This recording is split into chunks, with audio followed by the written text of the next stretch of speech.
Hello students, welcome to my channel mind your exam.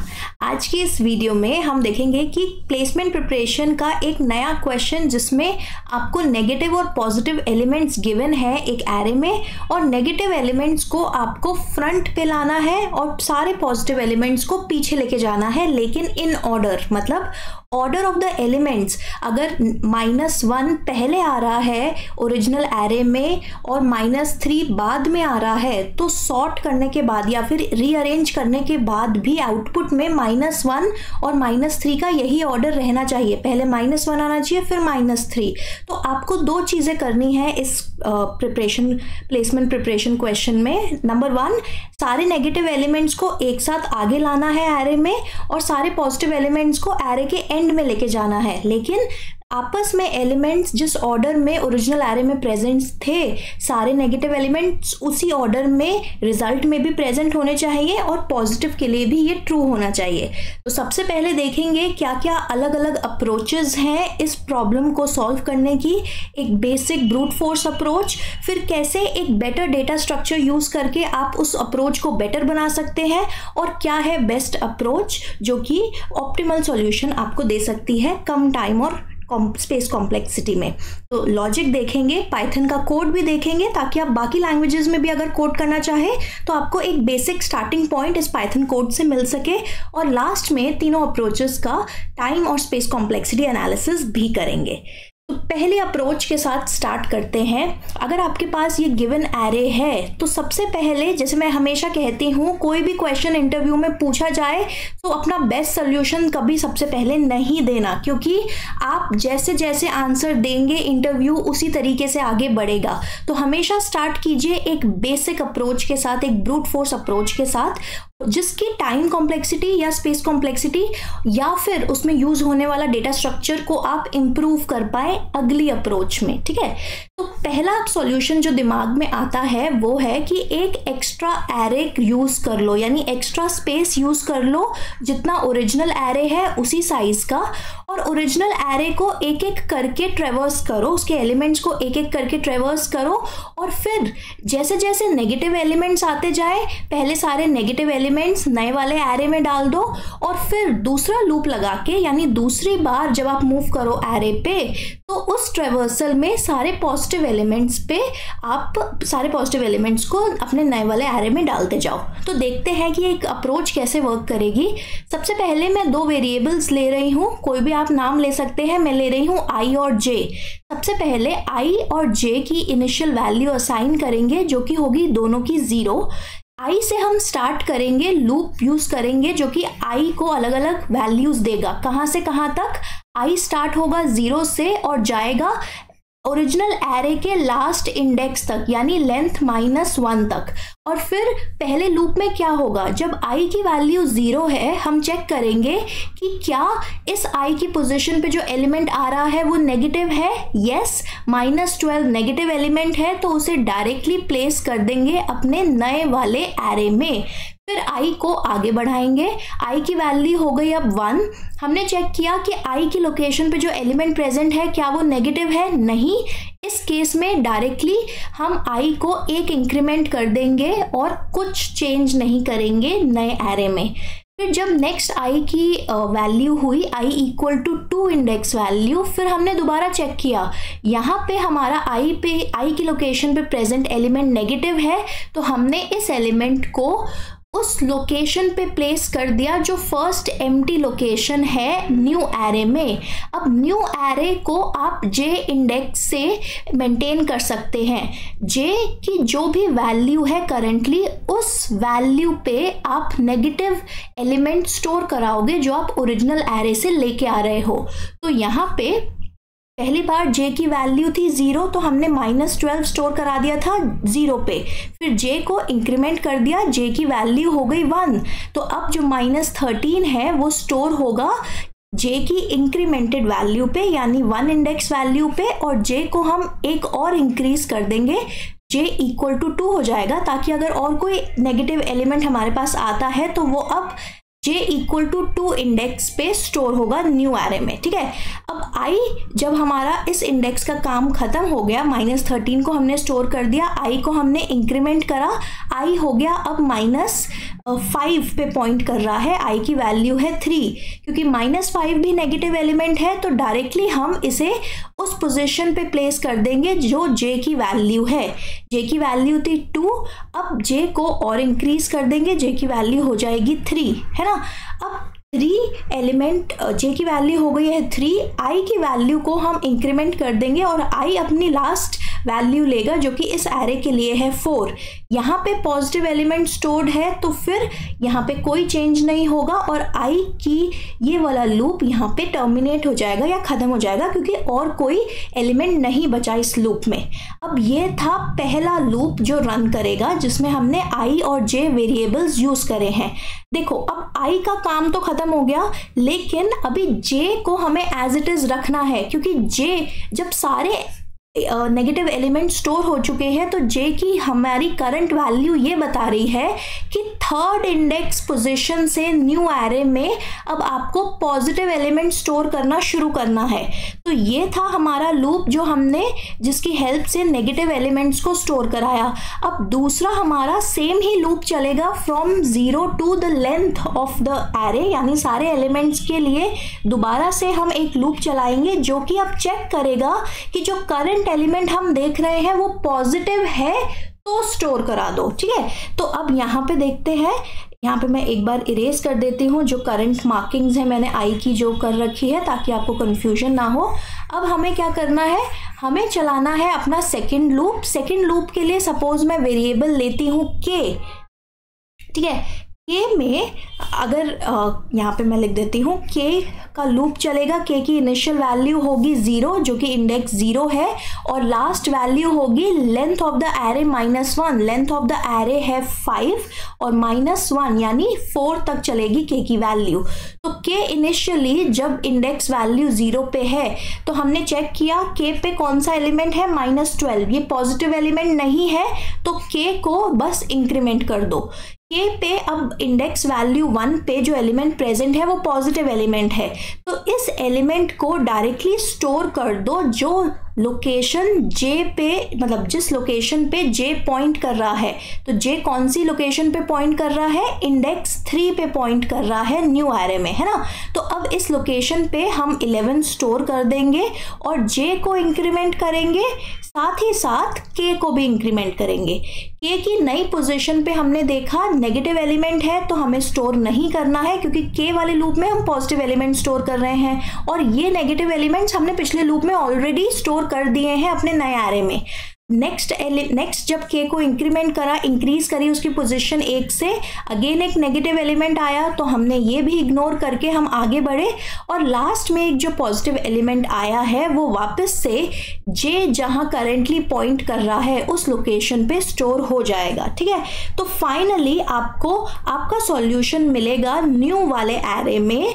New वाले array में सारे negative elements starting में आ जाएंगे और सारे पॉजिटिव एलिमेंट्स एंड में आ जाएंगे। अब जब मैंने ये वीडियो शुरू किया था तब मैंने आपको बताया था कि ऑर्डर आपको मेंटेन करना है।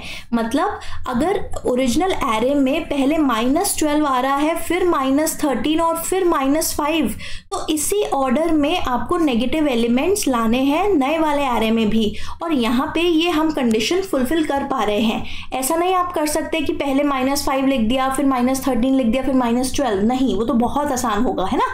तो इसीलिए हमें ऑर्डर में चीजें लानी है और एक एक करके पॉजिटिव और नेगेटिव के लूप लगा के हमने दोनों को यहाँ पे सेटल किया है। आइए इसका पाइथन कोड देख लेते हैं। सूडो कोड हमने देख ही लिया कि 2 लूप्स लगेंगे।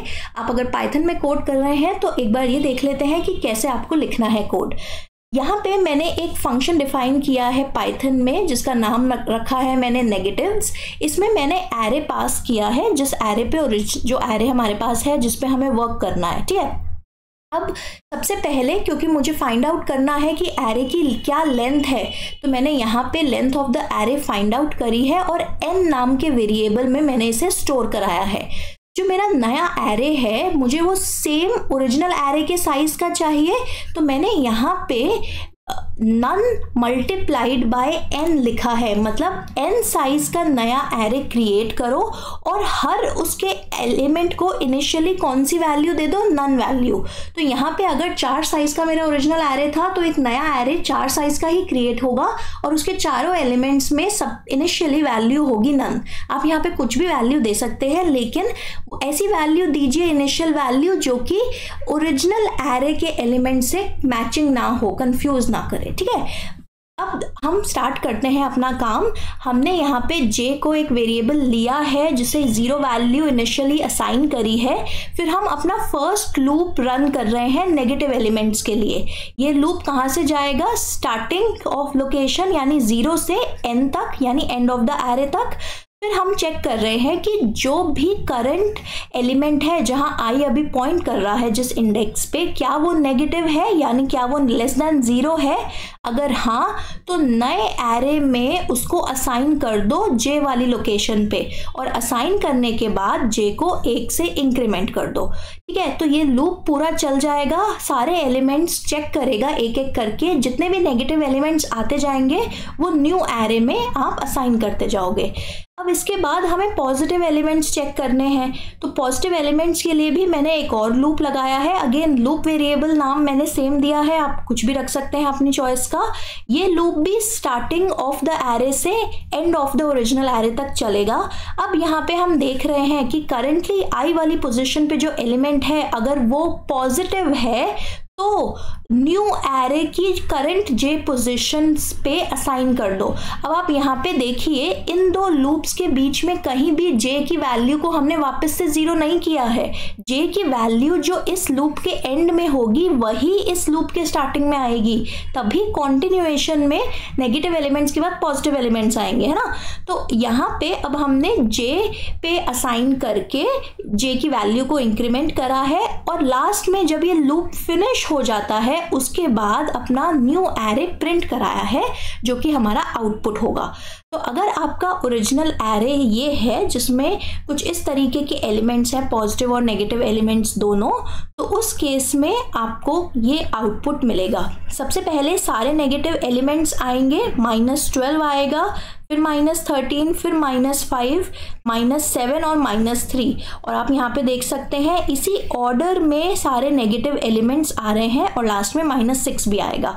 और जो पॉजिटिव एलिमेंट्स है अपने ओरिजिनल ऑर्डर में ही फाइनल एरे में यानी आउटपुट एरे में आ रहे हैं 11, 6 और 5। तो ये थी अप्रोच 1। अप्रोच 1 का क्या टाइम कॉम्प्लेक्सिटी है, क्या स्पेस कॉम्प्लेक्सिटी है, ये हम डिस्कस करेंगे बाकी 2 अप्रोचेस देखने के बाद। तो वीडियो में एंड तक जुड़े रहिए। अब आते हैं अपनी सेकेंड अप्रोच पे। सेकेंड अप्रोच ज़रूरी नहीं है या better approach in terms of time या स्पेस कॉम्प्लेक्सिटी हो। कई बार आपसे इंटरव्यूअर ये भी पूछता है कि एरे यूज़ ना करके, एक एक्स्ट्रा एरे यूज़ ना करके कोई और डेटा स्ट्रक्चर यूज़ करो, राइट। तो उस केस में आपकी सेकेंड अप्रोच आप यूज़ कर सकते हैं, अपने इंटरव्यूअर को बता सकते हैं इम्प्लीमेंट करके। इस अप्रोच में हम यूज़ करेंगे स्टैक डेटा स्ट्रक्चर। ठीक है, अब स्टैक कैसे यूज़ करेंगे, हम 2 स्टैक्स मेंटेन करेंगे। एक स्टैक हमारा होगा जो कि पॉजिटिव एलिमेंट्स को स्टोर करेगा और दूसरा स्टैक होगा हमारा जो नेगेटिव एलिमेंट्स को स्टोर करेगा। अब स्टैक की प्रॉपर्टीज़ आप सब जानते हैं, मैंने सेपरेट वीडियो लेक्चर्स भी बनाए हैं स्टैक की कंप्लीट प्रॉपर्टीज़, उसकी फंक्शंस, उसकी इम्प्लीमेंटेशन पे। आप चाहें तो राइट साइड में जो इन्फॉर्मेशन वीडियो है और थ्रू आउट इस वीडियो के जितने भी राइट साइड में आई बटन्स आ रहे हैं आप उन वीडियोस को जाके पढ़ सकते हैं स्टैक के बारे में। तो स्टैक हम 2 स्टैक मेंटेन करेंगे। एक स्टैक को मैं नाम दे रही हूँ स्टैक पॉजिटिव और दूसरे को नाम दे रही हूँ मैं स्टैक नेगेटिव।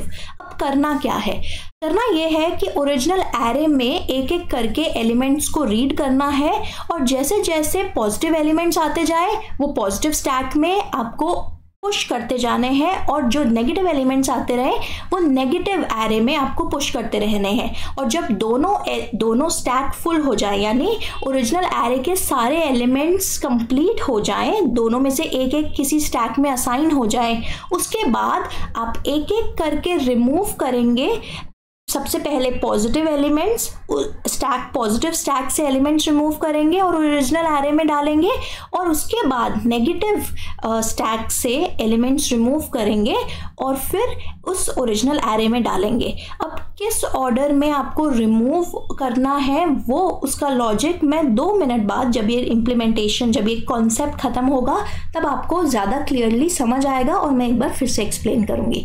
तो सबसे पहले देखते हैं कि करना क्या है। एक आई वेरिएबल लेते हैं या कोई भी एक वेरिएबल लेते हैं जो लूप यूज करते हुए इस पूरे एरे को एलिमेंट वाइज ट्रेवर्स करेगा। तो सबसे पहले जब आई हमारी इनिशियल वैल्यू पे है, आई की वैल्यू है 0, तो हमने आई इंडेक्स पे कौन सा एलिमेंट देखा? Negative element. तो नेगेटिव एलिमेंट कहाँ जाएगा? नेगेटिव वाले स्टैक में जाएगा। तो नेगेटिव वाले स्टैक में इसे पुश कर दो और आई को इंक्रीज कर दो। आई की नेक्स्ट वैल्यू है 1 और इस 1 इंडेक्स वैल्यू पे जो एलिमेंट प्रेजेंट है वो है पॉजिटिव एलिमेंट। तो इस एलिमेंट को हम पुश करेंगे पॉजिटिव वाले स्टैक में। आई को इंक्रीमेंट करेंगे, हमारे पास अब नेगेटिव एलिमेंट आया है -13, तो -13 को नेगेटिव स्टैक में पुश करेंगे और ये वाला एलिमेंट पुराने नेगेटिव एलिमेंट के ऊपर आएगा। ठीक है, इसका मतलब जब हम इस नेगेटिव स्टैक से या पॉजिटिव स्टैक से एलिमेंट को एक एक करके पॉप करेंगे तो जो एलिमेंट बाद में स्टैक में आया है वो एरे में भी बाद में ही ऐड होगा। ठीक है, इसका लॉजिक समझेंगे बस एक बार ये ट्रेवर्सल फिनिश करके। अब आई को हमने इंक्रीमेंट करा, आई हमारा हो गया 3 इंडेक्स वैल्यू और इस पे एलिमेंट है -5। -5 को फिर से हम पुश करेंगे नेगेटिव वाले स्टैक में और इसके बाद आई को इंक्रीमेंट कर देंगे। आई को इंक्रीमेंट करने के बाद हमारे पास आई की वैल्यू हो जाती है 4 और 4 वैल्यू पे एक पॉजिटिव एलिमेंट प्रेजेंट है जो कि है 6। अब 6 वैल्यू को हम पुश करेंगे पॉजिटिव वाले स्टैक में। आई को फर्दर इंक्रीज करने पे आई लेंथ ऑफ द एरे के बराबर हो जाता है, यानी सारे एलिमेंट्स ट्रेवर्स हमने कर लिए हैं, तो हमारा लूप यहाँ पे स्टॉप हो जाएगा। अब हमें क्या करना है, जो ओरिजिनल एरे था उसके एलिमेंट्स पे ही हम ओवरराइट करेंगे, एक एक करके स्टैक से पॉप करेंगे एलिमेंट्स और फिर देखेंगे कि हमें किस ऑर्डर में एलिमेंट्स को ओरिजिनल एरे में ही ओवरराइट करना है। ठीक है, अगर आप चाहते हैं यहाँ पे एक सेपरेट एरे भी ले सकते हैं, पर ओरिजिनल एरे में हमें ओवरराइट करने में भी कोई लॉस नहीं है क्योंकि उसके एलिमेंट्स को हमने दोनों स्टैक्स में ऑलरेडी सेव कर लिया है। तो अब सबसे पहले अगर देखिए, अगर आप पॉजिटिव एलिमेंट्स को पॉप करना शुरू करेंगे और आप स्टार्टिंग ऑफ द एरे से वैल्यू असाइन कर देंगे उन्हें, मतलब आपने 6 को पॉप किया और आपने 6 इनिशियली फर्स्ट इंडेक्स या 0 इंडेक्स वैल्यू पे ओरिजिनल एरे में रख दिया, तो आपका ऑर्डर सही नहीं होगा क्योंकि आपको पहले नेगेटिव एलिमेंट्स चाहिए। हमें चाहिए कि पॉजिटिव एलिमेंट्स हमारे लास्ट में आए और लास्ट में भी सही ऑर्डर में आए, यानी जो पॉजिटिव एलिमेंट मेरा ओरिजिनल एरे में बाद में प्रेजेंट था वो फाइनल आउटपुट एरे में भी बाद में आना चाहिए, यानी 6 बाद में प्रेजेंट था एज कंपेयर्ड टू 11, तो मेरा आउटपुट एरे में भी 6 लास्ट में आना चाहिए, फिर 11 आना चाहिए ताकि ऑर्डर उनका मेंटेन हो। तो सबसे पहले मैं पॉजिटिव एरे से एक एक करके एलिमेंट्स को पॉप करूंगी और क्योंकि 6 ऊपर जो एलिमेंट्स होंगे पॉजिटिव एरे में वो लास्ट वाले एलिमेंट्स होंगे, तो जब मैं इस एलिमेंट को पॉप करूंगी यहाँ पे मैं k को इनिशियल से शुरू करने की बजाय लास्ट से शुरू करूंगी और k की वैल्यू पे मैं पॉप एलिमेंट को इंसर्ट कर दूंगी या ऐड कर दूंगी। ठीक है, अब k को मैं एक रिड्यूस करूंगी, ये अब उस लोकेशन पे पॉइंट कर रहा है जहां पे मुझे नेक्स्ट पॉप्ड एलिमेंट को ऐड करना है। अब क्योंकि पॉजिटिव वाले स्टैक में एक एलिमेंट रिमेनिंग है, 6 वाला एलिमेंट रिमूव कर दिया है हमने, तो मैं ये यहाँ से रिमूव कर देती हूँ। तो अब हमारे पास एक एलिमेंट रिमेनिंग है पॉजिटिव स्टैक में, तो अब इस एलिमेंट को भी मैं पॉप करूंगी, ये एलिमेंट यहाँ से रिमूव होके k वाली पोजीशन पे आ गया। तो स्टैक की ये प्रॉपर्टी होती है कि जिस ऑर्डर में आपने इंसर्ट करे हैं एलिमेंट स्टैक में, उसके रिवर्स ऑर्डर में आपके एलिमेंट्स बाहर आएंगे, राइट। तो जो फर्स्ट इनसाइड गया है स्टैक के वो लास्ट में आउट आएगा। तो ये principle first in last out, है ना। फर्स्ट इन लास्ट आउट का प्रिंसिपल फॉलो करता है स्टैक। आपने 11 को सबसे पहले डाला था पॉजिटिव स्टैक में और 11 सबसे बाद में आया है बाहर। तो अब ये स्टैक पॉजिटिव वाला स्टैक एम्प्टी हो चुका है। तो एक बार पॉजिटिव वाला स्टैक फिनिश हो जाता है आपका, फिर आप इसी तरीके से नेगेटिव वाले एलिमेंट्स को नेगेटिव स्टैक से पॉप करेंगे। सबसे पहले आपने -5 देखा, टॉप मोस्ट एलिमेंट जो भी है उसे आप पॉप करेंगे। यहाँ पे 11 इंसर्ट करने के बाद आपने के को डिक्रीमेंट करा होगा तो -5 इस लोकेशन पे आएगा। अब एक बार -5 पॉप हो गया तो टॉप मोस्ट एलिमेंट आपका बन गया 13 को अब आप पॉप करेंगे। 13 को पॉप करने के बाद के की जो अपडेटेड वैल्यू है, के अब यहाँ पे पॉइंट कर रहा होगा, 13 आपने रिमूव करा, यहाँ पे -13 डाला और के को फिर से अपडेट कर दिया। के अब पॉइंट कर रहा है 0th लोकेशन पे और नेगेटिव वाले स्टैक में अब सिर्फ एक एलिमेंट बचा है -12, जो कि हम करंट के की वैल्यू पे ऐड कर देंगे। तो ये है स्टैक को यूज करके, दो स्टैक्स को यूज करके आपका नेगेटिव एलिमेंट्स को फ्रंट में लाने का और पॉजिटिव एलिमेंट्स को लास्ट में ले जाने का तरीका। तो ये इम्प्लीमेंटेशन एक डिफरेंट डेटा स्ट्रक्चर के साथ है। एक्स्ट्रा स्पेस ऑल्दो यहाँ पे भी यूज हो रहा है। अब देखते हैं इसकी पाइथन इम्प्लीमेंटेशन। पाइथन में आप इसका कोड कैसे लिख सकते हैं। जैसे कि मैंने आपको बताया कि आपको सबसे पहले जो भी आप फंक्शन बनाएंगे उसमें एक एरे, जो ओरिजिनल एरे है वो पास करना पड़ेगा और उस एरे की मैंने यहाँ पे लेंथ निकाली है।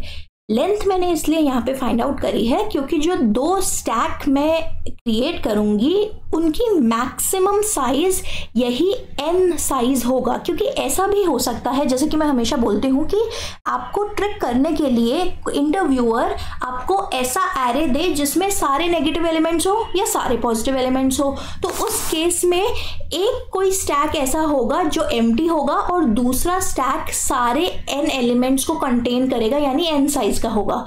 तो उस केस को हैंडल करने के लिए हमें एक ऐसा स्टैक बनाना है जिसका साइज है n, है ना। तो दोनों ही स्टैक हम जो बना रहे हैं, stack positive stack negative, n size के बनाएंगे। और जो न्यू एरे भी बना रहे हैं, अगर आप ओरिजिनल एरे को ओवरराइट करना चाहते हैं तो ये स्टेप आप अवॉइड कर सकते हैं।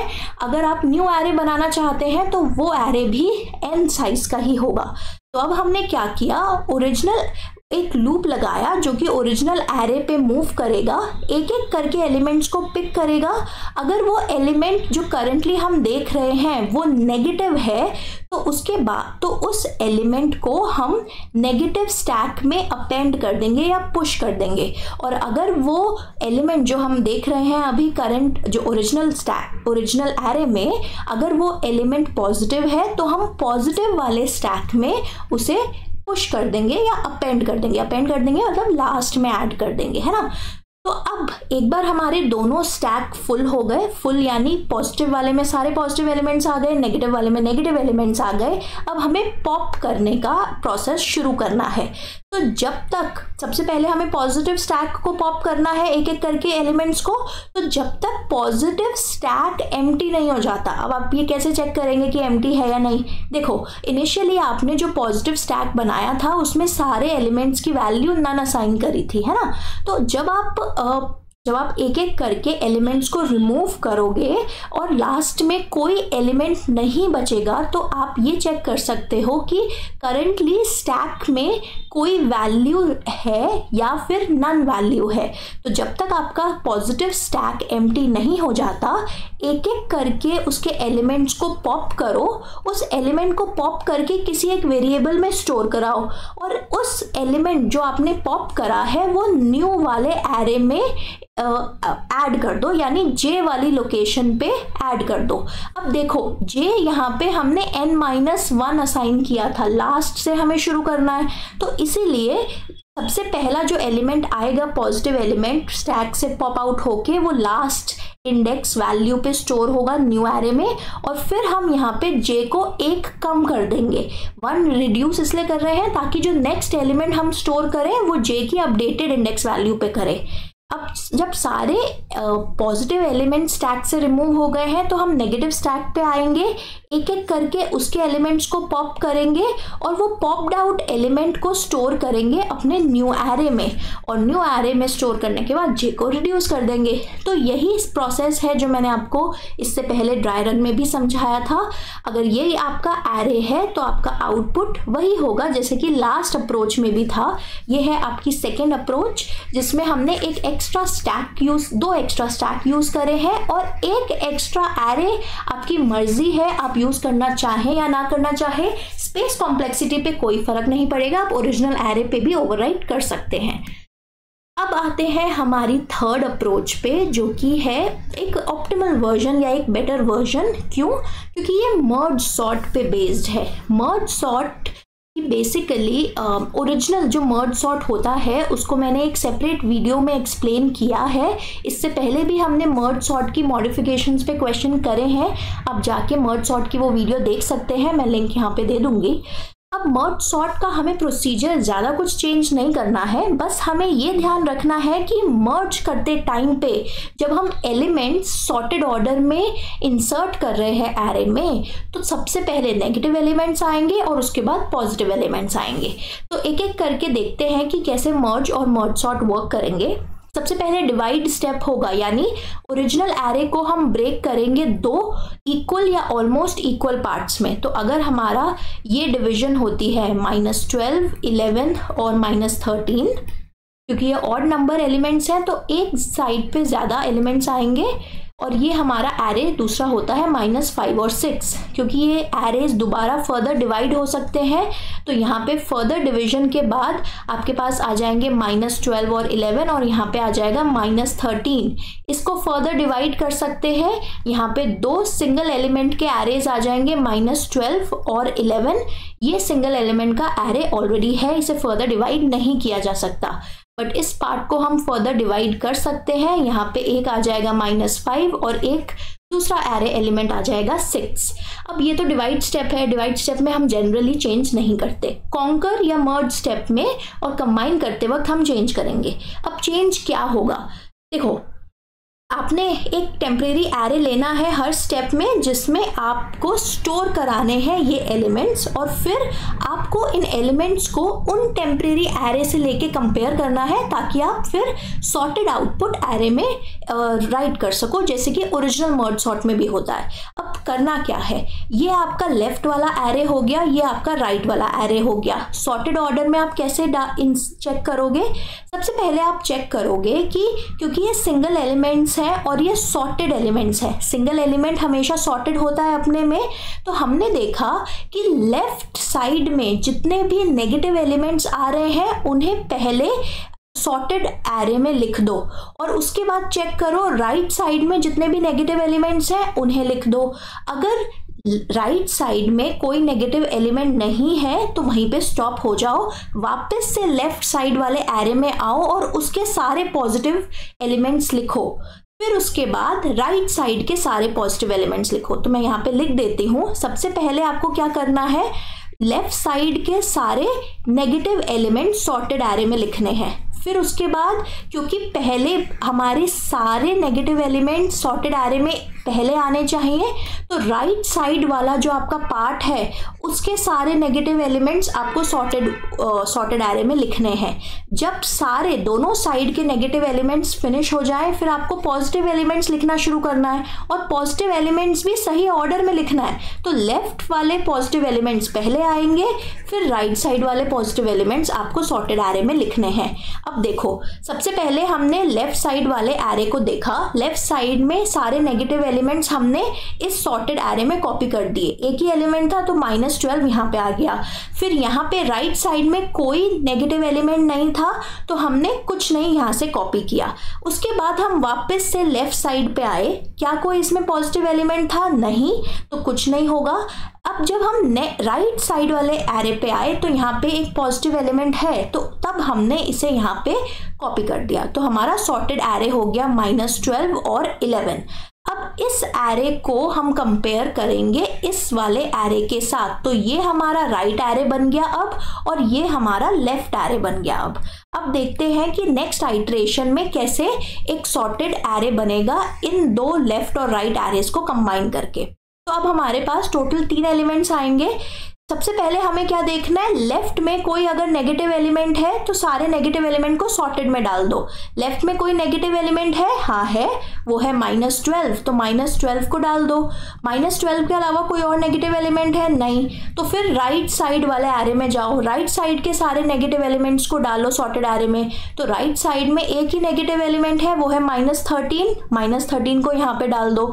उसके बाद लेफ्ट साइड वाले एरे पे वापस जाओ और चेक करो कोई पॉजिटिव एलिमेंट है क्या। हाँ, यहाँ पे हमारे पास पॉजिटिव एलिमेंट है, तो हमने यहाँ पे 11 को यहाँ पे ऐड कर दिया। और लास्ट में आपको देखना है कि राइट साइड वाले एरे में कोई पॉजिटिव एलिमेंट है, यहाँ पे हमारे पास कोई पॉजिटिव एलिमेंट नहीं है, तो ये हमारा सॉर्टेड एरे आ गया। आप देखो, स्टेप बाय स्टेप देखोगे अगर आप ध्यान से, तो आपको दिखेगा कि हमारे पास नेगेटिव एलिमेंट स्टार्टिंग में आ रहे हैं, पॉजिटिव एलिमेंट्स एंड में आ रहे हैं, और सही ऑर्डर में भी आ रहे हैं। ठीक है, अब नेक्स्ट स्टेप देखते हैं। नेक्स्ट स्टेप में हम इन दो एलिमेंट्स को कंबाइन कर रहे हैं। इन दो एलिमेंट्स को कंबाइन करने के लिए जो सॉर्टेड एरे बनेगा वो 2 साइज का होगा। सबसे पहले लेफ्ट साइड में जितने भी नेगेटिव एलिमेंट्स हैं हमने उसे सॉर्टेड एरे में डाल दिया। राइट साइड में कोई नेगेटिव एलिमेंट नहीं है। फिर लेफ्ट साइड में आए, यहाँ कोई पॉजिटिव एलिमेंट नहीं है, और फाइनली हम राइट साइड वाले एरे में आए और उसका पॉजिटिव एलिमेंट हमने यहाँ पे डाल दिया। अब ये एक सॉर्टेड एरे है हमारे पास, जो कि हमारा लेफ्ट साइड का सॉर्टेड एरे बन गया, और ये हमारा दूसरा सॉर्टेड एरे है जो कि राइट साइड का हमारे पास सॉर्टेड एरे बना। अब इन दोनों के एलिमेंट्स को सॉर्टेड ऑर्डर में हमें लिखना है। अब कैसे करेंगे, वही स्टेप्स फॉलो करेंगे जो अभी तक हमने करे हैं। टोटल हमारे पास 5 एलिमेंट्स हैं, तो यहाँ पे 5 वैल्यूज के लिए जगह बना लेते हैं। सबसे पहले लेफ्ट साइड में कितने नेगेटिव एलिमेंट्स हैं, 2 नेगेटिव एलिमेंट्स हैं, तो दोनों को आप यहाँ पे डायरेक्टली लिख लो, -12 और -13। फिर राइट साइड में एक नेगेटिव एलिमेंट है हमारे पास, उसे डायरेक्टली लिख लो -5। फिर लेफ्ट साइड के सारे पॉजिटिव एलिमेंट्स लिख लो, ये आ गया 11, और फिर राइट साइड के सारे पॉजिटिव एलिमेंट्स लिख लो, ये आ गया 6, और ये आपका सॉर्टेड एरे हो गया। सॉर्टेड किस ऑर्डर में, सारे नेगेटिव्स पहले आ रहे हैं उस ही ऑर्डर में जिसमें आपने ओरिजिनल एरे में वो प्रेजेंट थे। अब देखो, मैं यहाँ पे इसे सॉर्टेड नहीं कह रही, क्योंकि सॉर्टेड अगर होता तो यहाँ पे 6 पहले आता, 11 बाद में आता, असेंडिंग ऑर्डर में अगर सॉर्टेड होता, और -13 -12 से पहले आता, तो ये सॉर्टेड नहीं है। ये एक वो आउटपुट है जो हमारे क्वेश्चन में डिजायरेबल था। इसका कोड फटाफट से देख लेते हैं और इसके बाद टाइम और स्पेस कॉम्प्लेक्सिटी देखेंगे। देखो, कोड में हमें मर्ज सॉर्ट वाले प्रोसेस में, जो डिवीजन वाला प्रोसेस है, उसमें तो कोई चेंजेस नहीं करने। मर्ज वाला जो प्रोसेस है, जो फंक्शन है, उसमें चेंजेस होंगे। फटाफट से मैं आपको मर्ज का स्टेप्स बता देती हूँ। यहाँ पे हमने 3 वेरिएबल्स लिए हैं, i, j और k, जिनको इनिशियली 0 असाइन किया है।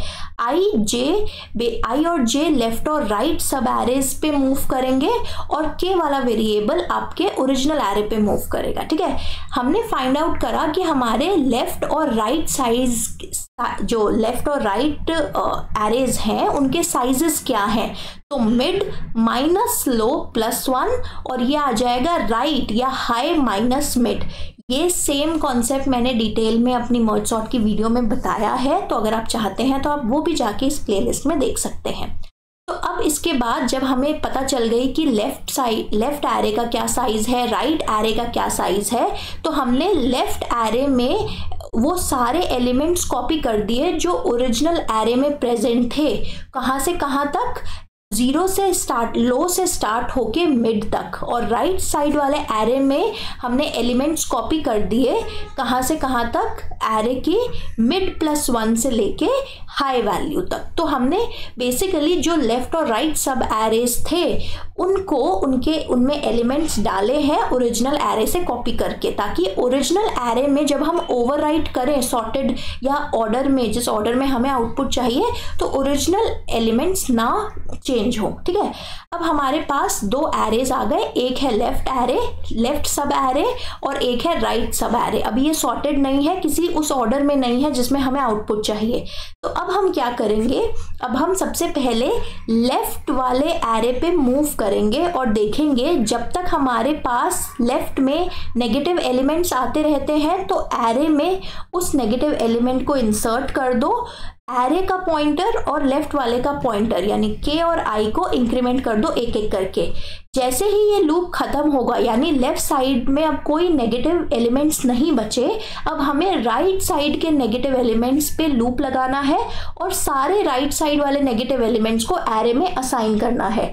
हर बार हम k और j को इंक्रीमेंट कर रहे हैं, j राइट साइड को ऑपरेट कर रहा है या राइट साइड के लिए लूप का वेरिएबल है और लेफ्ट साइड के लिए लूप का वेरिएबल हमने i रखा था। ठीक है, अब जब नेगेटिव एलिमेंट्स दोनों साइड के फिनिश हो गए, अब हमें पॉजिटिव एलिमेंट्स या रिमेनिंग एलिमेंट्स असाइन करने हैं एरे में।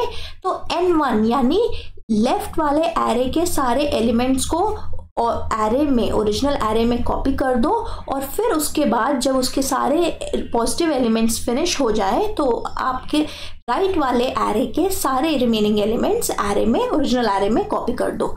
तो यही प्रोसीजर हमने ड्राई रन में भी समझा था। इस मर्ज प्रोसीजर को कॉल बेसिकली करेगा मर्ज सॉर्ट। आप मर्ज सॉर्ट नाम दे सकते हैं, मैंने यहाँ पे नाम चेंज किया है फंक्शन का नाम मैंने यहाँ पे नेगेटिव्स रखा है।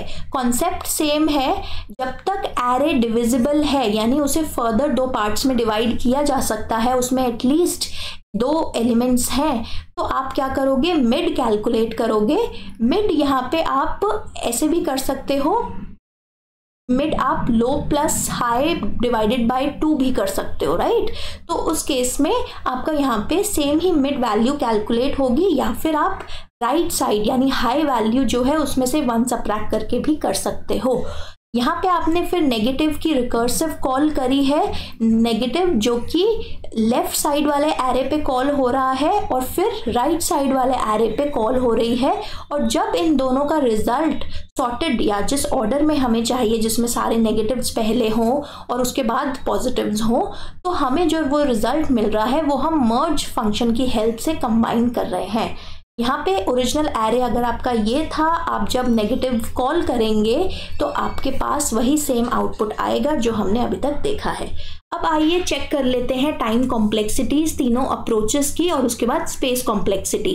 अप्रोच 1 में हमने 2 लूप यूज करे थे, 2 बार हम मूव कर रहे थे पूरे एरे में, क्योंकि लूप कितनी बार चलेगा, जितने नंबर ऑफ एलिमेंट्स हैं, और दोनों ही इंडिपेंडेंट लूप थे। पहला वाला लूप सारे नेगेटिव एलिमेंट्स को देख रहा था और उसके बाहर उसके फिनिश होने के बाद हमारा दूसरा लूप सारे पॉजिटिव एलिमेंट्स को देख रहा था। तो इसकी टाइम कॉम्प्लेक्सिटी हो जाती है ऑर्डर ऑफ n, यानी जितने एलिमेंट्स हैं मल्टीप्लाइड बाय जितना टाइम हर एक लूप की आइट्रेशन में लग रहा है उतना टाइम लगेगा, तो n ऑर्डर का टाइम लगेगा। दूसरी अप्रोच पे आते हैं। अच्छा, पहली अप्रोच की स्पेस कॉम्प्लेक्सिटी क्या थी? पहली अप्रोच में हम एक एक्स्ट्रा एरे यूज कर रहे थे और उस एरे का क्या साइज होगा, उस एरे का साइज होगा जितने ओरिजिनल एरे में एलिमेंट्स हैं। तो यहाँ पे एक्स्ट्रा स्पेस यूज हो रहा है ऑर्डर ऑफ n। तो पहले की अप्रोच में order of n he time complexity है और order of n he space complexity है। अब आते हैं दूसरी अप्रोच में। दूसरी अप्रोच में हमारा कितना टाइम लग रहा था, हम एक बार लूप पे मूव कर रहे थे ताकि जब जब पॉजिटिव एलिमेंट आए तो हम उसे पॉजिटिव स्टैक में डालें और फिर जब जब नेगेटिव एलिमेंट आए उसे नेगेटिव स्टैक में डालें। फिर उसके बाद हम पॉप वाला प्रोसेस कर रहे थे, दोनों स्टैक में मिला के टोटल एलिमेंट्स तो n ही है, यानी हमें n टाइम्स पॉप प्रोसीजर करना है, तो वो भी ऑर्डर ऑफ n ही लेगा। हो सकता है पॉप एक बार जितना अमाउंट लेता है वो थोड़ा सा कम हो लूप की आइट्रेशन में, लेकिन वो ऑपरेशन n टाइम्स चलेगा। ठीक है, तो दोनों ऑर्डर ऑफ n है, एग्जैक्टली n टाइम्स नहीं लिख रहे हम, n के टर्म्स में ही वो काम होगा, चाहे वो पॉप वाला काम हो चाहे वो लूप में मूव करके हर एक एलिमेंट को चेक करके स्टैक में असाइन करने वाला काम हो। तो यहाँ पे भी आपकी टाइम कॉम्प्लेक्सिटी आ जाती है ऑर्डर ऑफ n। और अगर स्पेस कॉम्प्लेक्सिटी की बात करूं, एक आपने एक पॉजिटिव स्टैक लिया है जिसका मैक्सिमम साइज हो सकता है ऑर्डर ऑफ n, एक आपका नेगेटिव स्टैक है उसका भी साइज मैक्सिमम आपने लिया है ऑर्डर ऑफ n, और अगर आप एक न्यू एरे भी यूज कर रहे हो तो उसका साइज भी होगा ऑर्डर ऑफ n। क्योंकि ये तीनों ही ऑर्डर ऑफ n है तो अप्रोक्सीमेटली आपकी extra space order of n ही आता है यहाँ पे, ठीक है। अब यहाँ पे थर्ड अप्रोच पे आते हैं। थर्ड अप्रोच ऑप्टिमल या बेटर या बेस्ट इसलिए कही जाती है क्योंकि वो एक सॉर्टिंग एल्गोरिथम का ही एग्जिस्टिंग प्रोसीजर मॉडिफाई कर रही है ना। तो इसमें देखते हैं टाइम कॉम्प्लेक्सिटी कितनी लगेगी। टाइम कॉम्प्लेक्सिटी के टर्म्स में आपको पता है कि मर्ज सॉर्ट पूरा टाइम लेता है order of n log n, और उसके लिए हमें कितना एक्स्ट्रा स्पेस चाहिए। हम दो एरेज यूज कर रहे हैं लेफ्ट और राइट, और लेफ्ट और राइट का मैक्सिमम साइज क्या है, वो साइज है मैक्सिमम कितने, दोनों को मिला के कितना एक्स्ट्रा स्पेस हमें चाहिए होगा जितने एलिमेंट्स हैं, तो यहाँ पे भी ऑर्डर ऑफ n स्पेस आ जाएगा, ठीक है। तो ये थी टाइम और स्पेस कॉम्प्लेक्सिटीज। आप चाहें तो इन्हें ऐसे भी अपने इंटरव्यू में बता सकते हैं कि पहले मर्ज सॉर्ट वाली अप्रोच बताए, क्योंकि स्पेस कॉम्प्लेक्सिटी तो तीनों में ही सेम है, तो पहले आप मर्ज सॉर्ट की अप्रोच बता के फिर आप इन दो अप्रोचेस पे जाएं क्योंकि टाइम वहाँ पे रिड्यूस हो रहा है। या फिर अगर आपको ये ईजियर लगती है और मर्ज सॉर्ट वाली थोड़ी सी ट्रिकी लगती है तो आप पहले वो दो अप्रोचेस बता सकते हैं। तो आई होप आपको ये वीडियो, ये कॉन्सेप्ट, ये क्वेश्चन समझ आया हो। अगर आपकी इस वीडियो ने ज़रा सी भी हेल्प करी है कॉन्सेप्ट समझने में, आपके कॉन्सेप्ट इंप्रूव करने में, प्लीज़ इसे लाइक कीजिए, कमेंट करके हमें बताइए कि आपको क्या सीखने को मिला, कौन से क्वेश्चंस आप और देखना चाहेंगे, और शेयर कीजिए इस नॉलेज को अपने फ्रेंड्स के साथ, क्योंकि शेयरिंग से आपके कॉन्सेप्ट्स भी ज़्यादा क्लियर होंगे। तो जब तक के लिए नेक्स्ट वीडियो में मिलते हैं, तब तक के लिए माइंड योर एग्जाम।